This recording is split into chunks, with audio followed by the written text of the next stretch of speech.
Welcome to Good Morning Outdoors, your one-stop shop for the latest news, noteworthy trends, and thought-provoking discussions across the outdoor hospitality industry. From campgrounds and RV parks to glamping, outdoor resorts, adventure travel, and ecotourism, we'll be discussing all things outdoor travel and hospitality, so join us on Good Morning Outdoors every Thursday, wherever you get your podcasts. Good morning. A good Morning. rainy morning indeed here in upstate New York. I feel like it's been like raining these past few days. I was out kind of walking around Lake George this morning having coffee and was like, man, I miss camping season. I don't know about you. I know we're like ready to head down to your property here in the Catskills in a couple weeks and start kind of preparing for the season. And I don't know, man, this rain, the snow, like we do an outdoor podcast and it's been so tough to like get outdoors and do stuff. I'm kind of ready to get back outside. I don't know about you, Matt. Big time. At least all the snow's melting. Yeah. That's the it's gross out, but all the I was gonna mountains say, coming I down. guess I'll take rain in the sense that like it's spring showers, baby. It's like right around the Yeah, corner. As soon as the rain comes, I know that like, all right, camping season's it's starting to get here and we're coming and yeah, I'm ready for it. I'm really ready for it. totally on the same page. And in big news, they invited us back for a second week here, so Yeah. that's a win.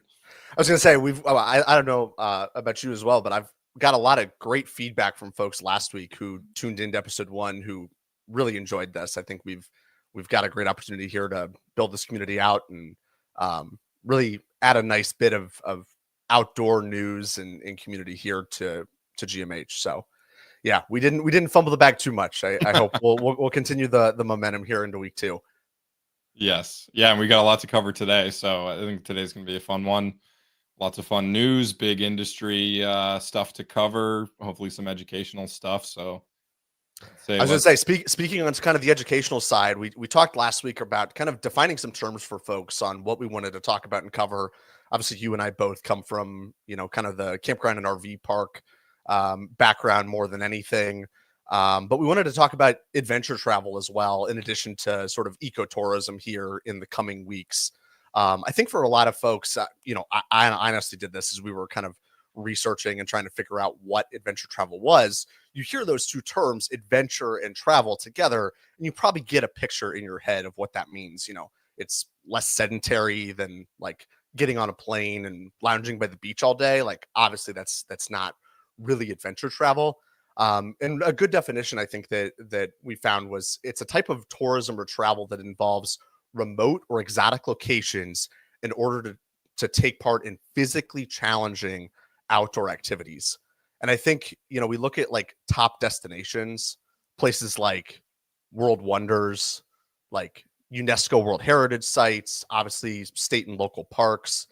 These are things for a lot of people that like I think of bucket list items a lot of times. I don't know about you and maybe like what destinations come to mind when you think of that, but I think that's kind of at the highest sense. People probably think of like, what's that place and do that crazy, exciting, awesome thing that like I want to do before I die. Like that is like the peak of adventure travel. Yeah, I think for a lot of folks. yeah. A couple big takeaways for me, having studied the space a little bit, and I highly recommend checking out the Adventure Travel Trade Association, Yeah, really great organization. adventuretravel.biz. They've got a lot of really good free resources and reports and data.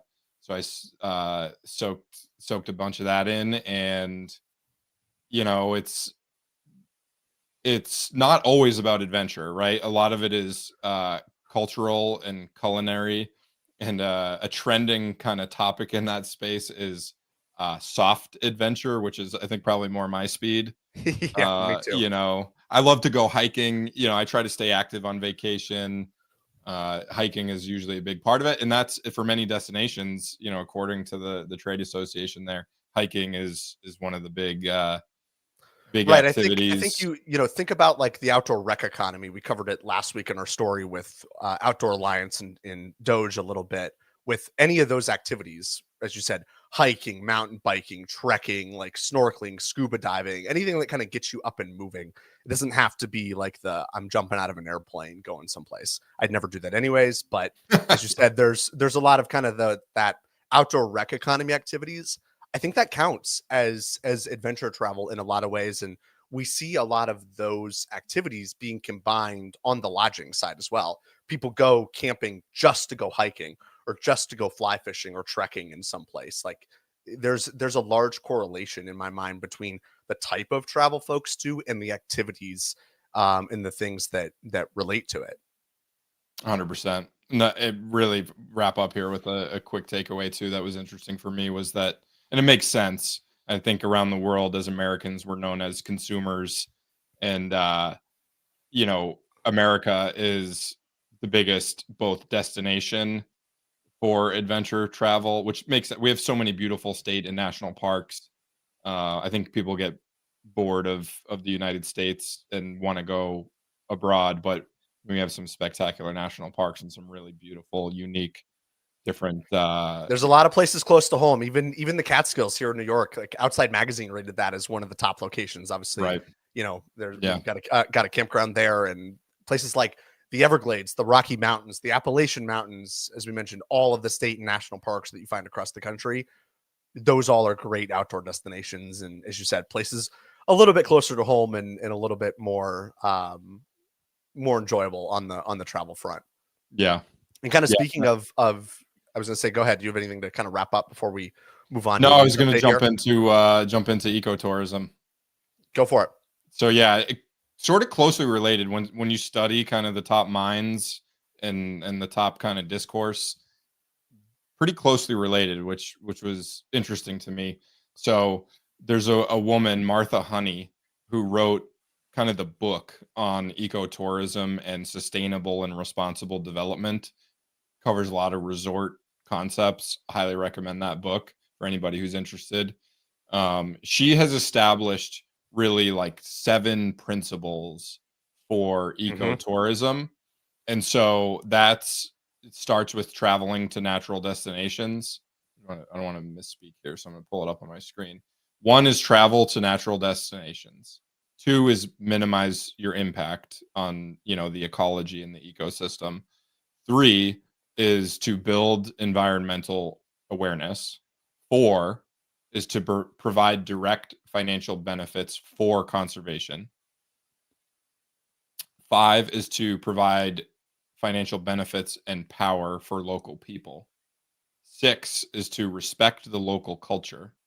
And seven is to support human rights and democratic movements. So I think this is a really noble thing. It's kind of traveling with a purpose and a mission. Right. Uh and And you hear kind of phrases like "leave no trace." We've kind of heard a lot of that. If you remember back to like the old Smokey the Bear commercials big and time, yeah. people talking about that, kind of instilling that. I don't know if people's parents did that when you were taking your first hike or going on that first camping trip. I think those kind of principles, and as you said, the way in which you think about that. Look, this whole the way in which you travel, this outdoor travel thing, it's bigger than you. You're not going to be the last person to come through a destination. You're not the only person impacted by the travel and the work that you do. As you said, it's kind of getting you to think about travel in a larger sense than yourself, rather than just always trying to be about, I'm doing this trip for me or I'm going on this trip because I need it. It's, well, what about the other folks in that community and who am I touching kind of along the way? Right. Yeah, I mean it's really, I think as an outsider years ago when I first heard this term, I kind of was like, oh, that's like, virtue signaling, or like it's not real. It's Leonardo DiCaprio Right. shouting about, global warming from his mega yacht, kind of thing. But no, you dig in and it's real. It's a good cause. It benefits people. It's very people centric, Right. rather than, it's very ecology and environmentally centric as well. But right alongside there, it's about people and improving the earth because people inhabited it. And yeah, I think it's great. And kind of speaking on sort of on the ecotourism and adventure travel piece, we've got a little bit of an update from a story we covered last week. Speaking of kind of being a part of the community and making people aware of what you're doing, Matt, do you kind of want to give an update on Fire Festival 2? We talked about this last week in a really crazy story, and we've already got an update, and let's just say a not so great one at that. Yeah, and literally hours after our broadcast last week, the story came out from the Guardian, and then the Hollywood Reporter picked it up, and we saw that circulated on social. Shout out Trent Hughes, saw your tweet there, which put me on the trail of this story after we initially reported on it. So the island tourism board, the Isla Mujeres tourism board there, has come out and said they know nothing about alleged Firefest 2.0. Permits have also reportedly not been requested for this event. But of course, Billy McFarland came out and defended their position. He Yeah, said, "My was partners, saying right that they've been in yeah, contact all along, and that it's just this is baffling to me how this is starting again. And you'd think just with all of the scrutiny that this event got the first time, that this would have been the first thing that they did before even announcing this was get the locals and the people on their side a little bit, and that like people actually wanted to feel a part of it, right? There was right, the first time there was that whole fiasco with the workers and the contractors and the people not getting paid, and obviously the humanitarian crisis and the money laundering and all of that. But it just baffles me. As I said last week, I was not giving good vibes last week when we talked about this. The vibes are even lower in my mind as to yeah." whether or not I would go and do this thing. Part of me thinks it could be by design, that It's a it's like a marketing ploy. leaked, right, Yeah. exactly, yeah, maybe. I don't know, publicity stunt. Wouldn't be surprised. I mean, I was if nothing else, Billy has proven even the first time he's a marketer for sure. He can attract attention and draw people in, whether that's for better or for worse. He knows what he's doing in that regard. So yeah, super super interesting to see kind of what happens with that. I don't think either one of us were expecting an update like this so quickly, but man, what a disaster to have Yeah, that press news come out in the last yep, couple weeks. And I know agreed. kind of as we sort of dive into more of the heavy hitting news today, we're going to talk about some really big players today and kind of let people see into one of the largest portfolio operators and then two of the largest REITs in the space. So Matt, I don't know if you want to kind of tee up our first story here about potential portfolio going up for sale, and one that I actually know quite well because I'm a former employee here. Yeah, I mean, this one caught my eye. It's an interesting story. It's Spacious Skies Campgrounds. They are a a group that came into existence a few years ago. March of 2021 was the Yep, founding. Purchased the first park in May of 21, up in Maine. That was the yep. the first location. And they bought 15 campgrounds in 2 years, which is an incredible feat. I mean, Right. At it's the time, amazing. it was one of the fastest clips that we'd ever seen from Yep, sort of a public launch, and especially in the sense that they were doing it with a brand in-house management. This was not as though they were outsourcing these operations or these other things to a third-party provider, like a lot of times we've seen today, where people can buy a lot of parks quickly, but they're not doing all of the work. They're not running them. They're not trying to really, as I said, grow a brand into anything. And I think right, that is very much still one of Spacious Sky's biggest calling cards. Is they've got an incredible brand and story. They do all of the management and the operations in house, which again, at the time that they started, that was a little bit unheard of. Especially there were only kind of a few in the space branded that did that. We knew of kind of the KOAs and the Jellystones of the world who did a lot of that through their franchisees, but this was something that we hadn't really seen before. The founders, Eric and Ali, both had nice backgrounds that would fit in with this from a real estate and kind of a creative marketing background. So really one of the best stories in the industry that we've seen thus far. yeah, well said. And if you want to dive deeper, into that story, I did write I think probably close to 500 words, posted on both on LinkedIn and Twitter. Covers their story. It's super interesting. They didn't really set out to build a big brand initially. I think Eric had a background in commercial real estate, self storage, right? Right. Um, and they viewed it as investors. Their initial Right. plan was to buy a few campgrounds and to hire a third-party management company, and they quickly discovered that that was, that was not the Not path what for they them. ultimately wanted to do. Right. Yeah, had some challenges with the third-party management there. Couldn't get, the service or the Right. kind of The sort of the staff on site to right. relinquish control of So, the property. Right. quickly pivoted. I think, saw an opportunity, had the foresight to pivot and really double down, and then just went on an absolute tear of acquiring campgrounds. You said it. It's an incredible brand.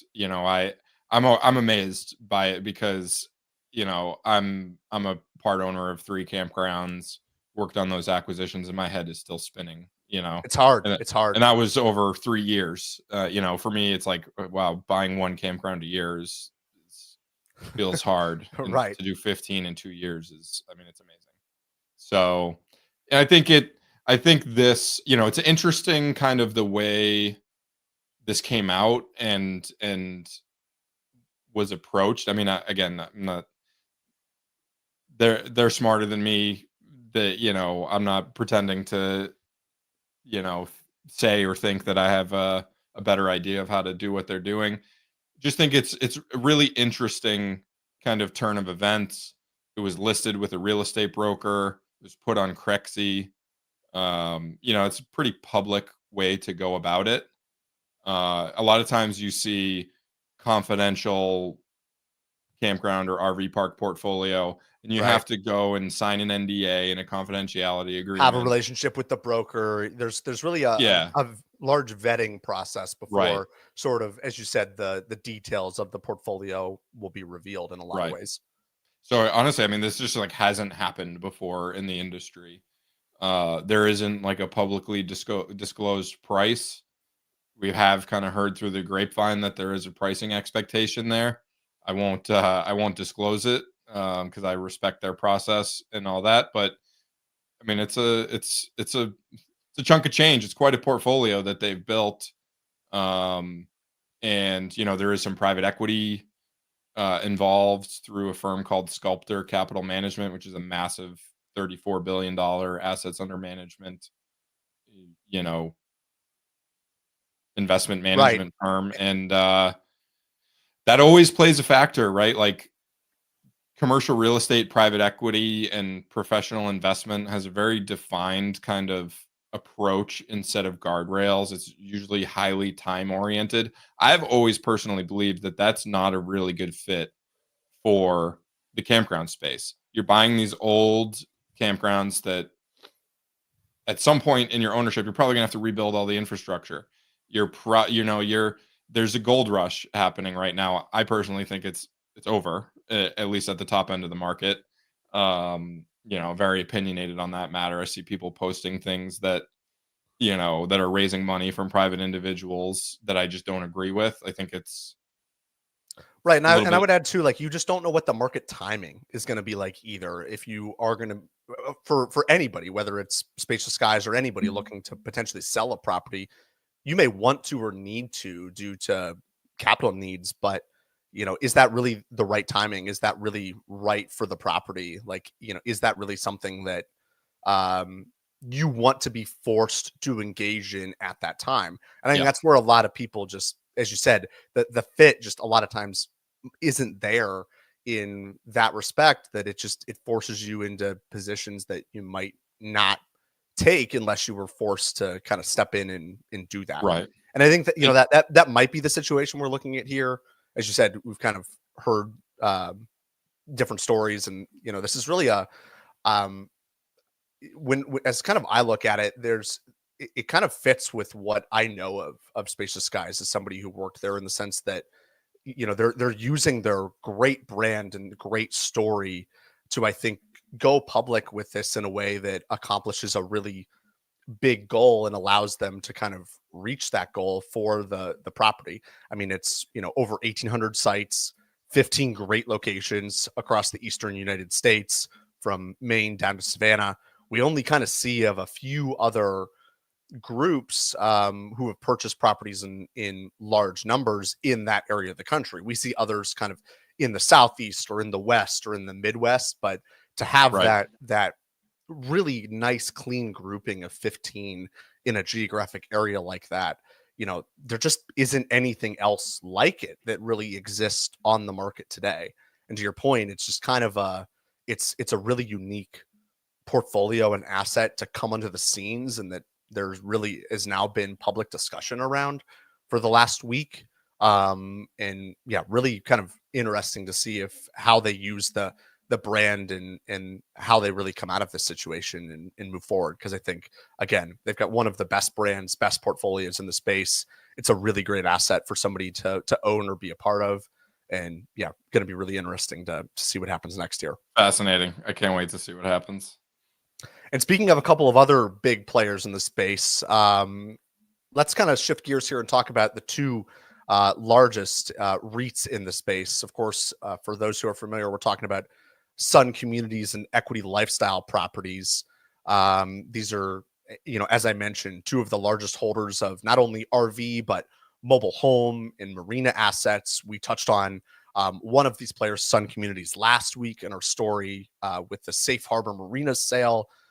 They recently, both of them, released their Q4 results along with annual reporting through the 10Ks.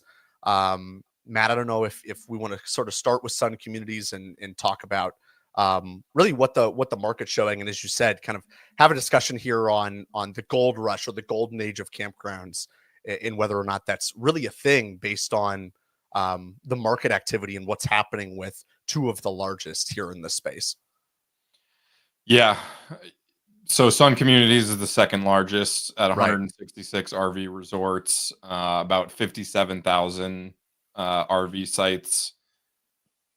Analyzing their annual reports is super interesting. I think it gives you the best glimpse into what the industry is, what works in the industry, the macro on the consumer side. Right. They've What's really got their happening. finger on the pulse in the Yep. best way possible. And then also on the supply side, which to me is it's fascinating. Right. It's relatively small sector within hospitality. I think we said last week that there's like $1.4 million RV sites, Right. 5 million hotel rooms. So it's, 20-ish% of the hospitality, supply. But so their business model is to acquire large, super well located RV resorts, basically have 200 sites or more. And they've stopped buying. They've just quite Right. frankly stopped buying. Sun Communities, I think they didn't buy anything in 2024.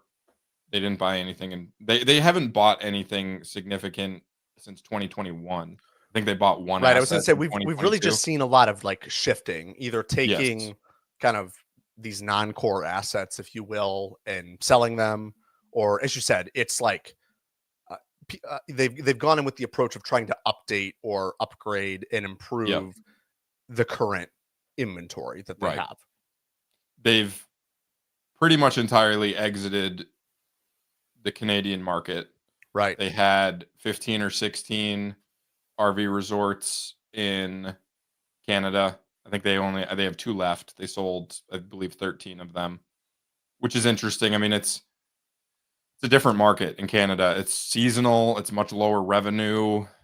We operate in upstate New York and New England, and it very much mirrors that market of $3, $4, $5, $6,000 a season revenue, highly geared. Which I think you can understand why they wouldn't want that as much, or moving to other areas, in the Right. sense that, like, why with them especially, we talk about the advantage for you as, a single operator who owns these locations. It's kind of nice to have an off season sometimes. But for them, they're already operating the rest of their operations year round. It's not as though them as a REIT just magically decide to turn things off. So it's like, why sacrifice year round cash flow, especially with these properties that they're operating them as long-term stable assets with long-term tenants in place in a lot of cases. Right. Like they'd much rather have that than a seasonal operation, as you said, that's more of a holiday park. If you look at kind of a UK term, kind of like it is in Canada, like it is in the UK, Yes. like it is in upstate markets, as you said, it's kind of why put yourself in that position when there are other opportunities that provide that year-round stability. Right. 100%. I mean, the seasonal business is a high floor, low ceiling type of investment. It's Right. much more predictable. Some investors love the high potential revenue of transient, but that's the volatile side of the business. Gas prices go crazy, people travel less, your occupancy is lower. There's a million reasons there's volatility there. Michael Golden had a interesting question here. He said, "Is the slowdown of acquisitions by the big boys a red flag that the market is too high, played out?" I am 100% yes, a believer of This this. is I've got this is the number one question I think we talk about all the time. yes, and it's not. There's still tremendous opportunity in the RV business, but it's not competing with ELS, equity lifestyle properties, and some And community. you kind of heard, as you said in the beginning, what is their floor? They're shooting for that 200 sites or lower. That is not the bulk of the inventory No. that is for sale or even within the RV side of the business to begin with. Yes. So As every you said, year, there are opportunities to kind of find those things that you just know an ELS or a Sun is not going to go for that type of property, and that's where the opportunity right. lies. Stuff with expansion potential, stuff that's still in great markets, but that's a little bit smaller than what these big players want. That's where there's still some meat on the bone. Right. And so at the beginning of ELS's annual report, they do a nice kind of summary of like who they are and what the industry is and what the opportunity is. And I love reviewing that every year because it reminds me of this.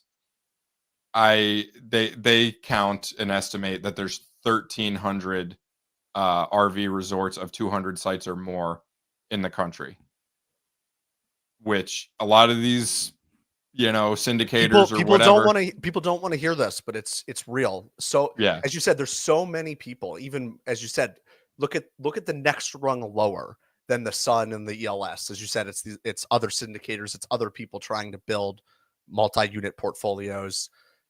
There's so many Right. people and dollars chasing this finite amount of Yes. inventory that it's crazy. Yeah. It puts such a squeeze on that.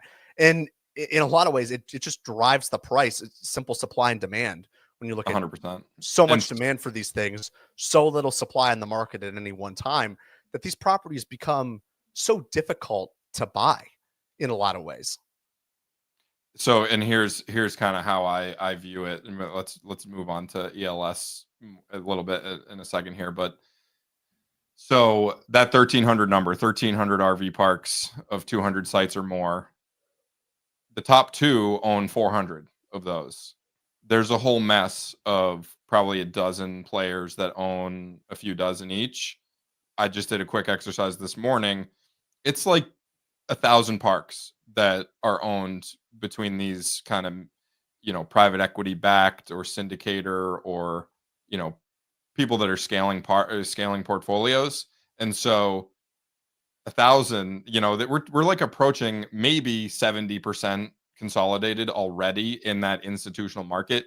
Granted, not all of those are 200 sites or more. They might be Right, 100 or right. 150. Even if it's 50% of those 1,000 parks or 200 sites or more, we're talking 35-40% consolidated. Not what people tell you, which is, oh, it's 5% consolidated. It's less than 10% consolidated. That's because so many of these 20, 30, 40, 50 site campgrounds in the eyes of 99% of investors are untransactable. They're just not even worth the time of day.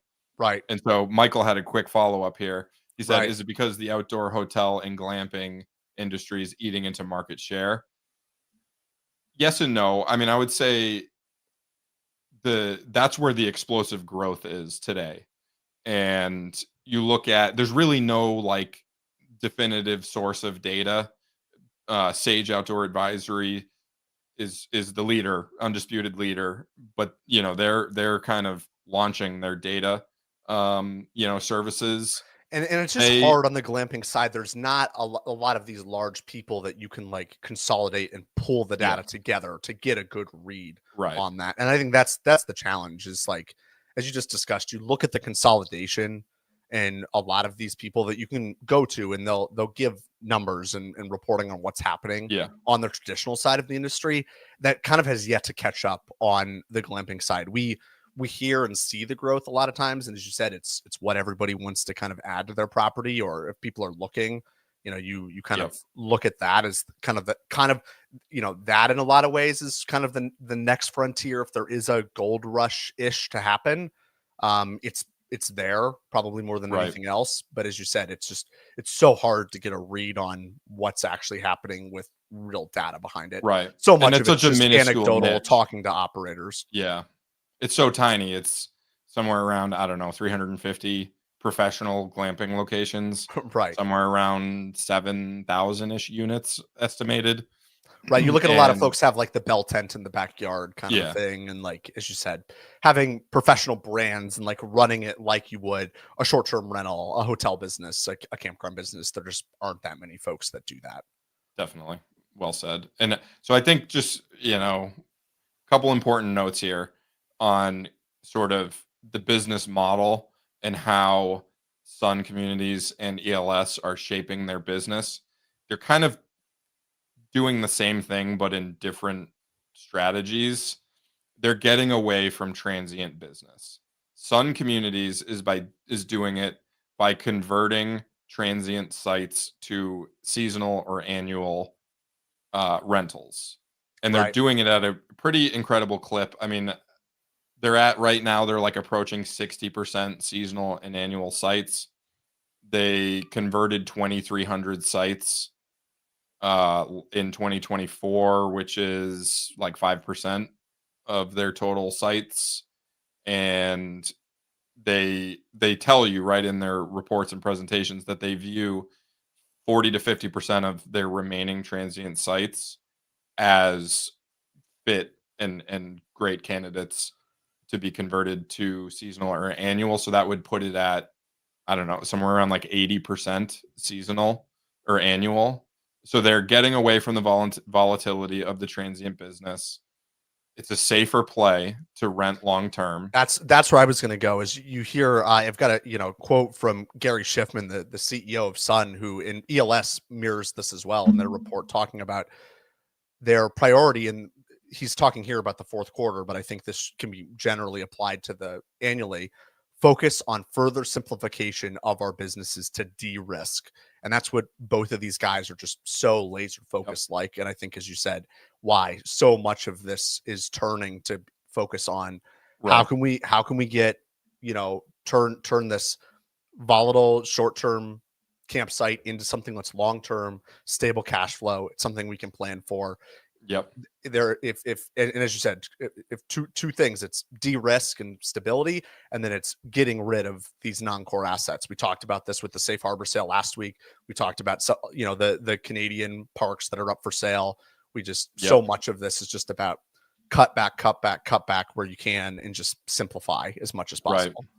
Yeah. Well said. And it's interesting that ELS is sort of accomplishing the same thing, but through membership sales. So Right. through their Thousand Trails brand, they sell memberships, which is a super interesting thing to discuss in the industry because you're detaching the revenue from the site. It's like Right. mixing a seasonal or annual site rental, excuse me, with a timeshare. Like you only get so much access Right. to Right. the site. So they have like 26,000 membership sites they call it. It's not really like a physical site, although I think they have sites that are dedicated to membership. So And we've two seen, different good there's kind strategies. of like Good Sam in Thousand Trails and kind of this membership Yes. camp. And as you said, ELS has accomplished something here that like there's not really a big Thousand Trails competitor. Like it's kind of No. it that exists. It's been really hard for people to figure that out. We've seen them come up for sale like membership parks, Right. but there's challenges there. Investors don't really understand how it works. Lenders don't really understand how it works. So you look at those as an investor, you're like, wow, that is a cash cow. And then you go talk to your lender and they're like, I can't touch that. And it's dead. So Right, but even super those those interesting. those memberships were up about, I think it was close to like 20% over the last year for ELS on the Thousand Trails side, which, Right. as you said, really sort of interesting, stable cash flow. It's really a cash machine for them in a lot of ways. Yeah. Yeah. We touched on glamping a little bit. I think we want to wrap up with a interesting story here. Yeah, this Um, talks about, again, we're kind of going through like a big players list today here between Spacious Skies, Sun Communities, ELS, and then, as you said, we'll kind of end things with Under Canvas here and their new location in Colorado. yes. So hopefully a Yeah, new location I in was going to say. Colorado. um, they're Under Canvas, just a little background. They're really seen as the pioneers of American glamping. Glamping has been a big thing in Europe and abroad for decades. It really took until like 2009 for it to really become like an actual industry in the US. Under Canvas had this brilliant strategy that I think a lot of people are modeling, whether you're campground, RV park, glamping, they're modeling the strategy.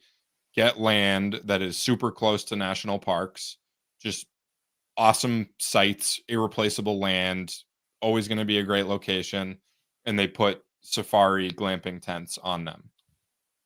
And so this will be their 15th location, I believe, I if think they're so. successful. They're getting pushback. And I think it's a lot of kind of NIMBYism of they're in remote locations. It's probably some people with some serious acreage.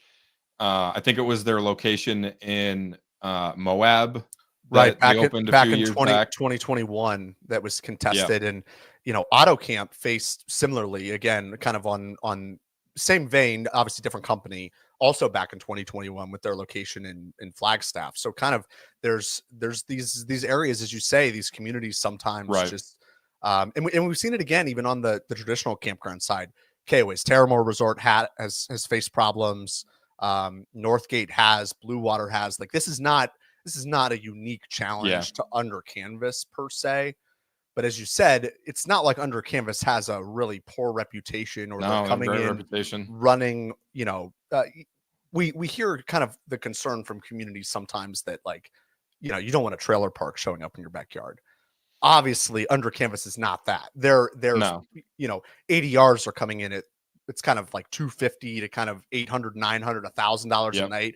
Like, these are nice high-end properties, probably going to pay a lot in lodging taxes, probably going to bring a lot of tourism dollars to these areas, jobs like too. jobs. Exactly. I mean, They're they're full looking at, service. They have food and beverage, right. They're restaurants. looking at buying a 350-acre parcel here in the Durango, Colorado area. Like, this is not going to be a small Right. operation. They're very selective in their locations. Again, they've only got 15 of them. They're fantastic, but when they laser in on something, like, they make it great. They're trying for that high end upscale Yeah, side of the market in a big way. yeah.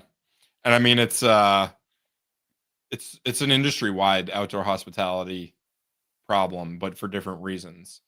On the campground and RV park side, it's because people literally don't understand the difference between a mobile home park and an RV park. And you use the Right. term trailer park. So Right. people will line up out the door when an RV resort gets proposed and they're like, I don't want a trailer park. I don't want a mobile home park next to my house, whatever, in my town. Oh, they don't pay taxes. And they literally think they're talking about a mobile home park. Right. Whereas on the high end glamping side, it's, well, I don't want, all these rich people coming into my town and like, the Right.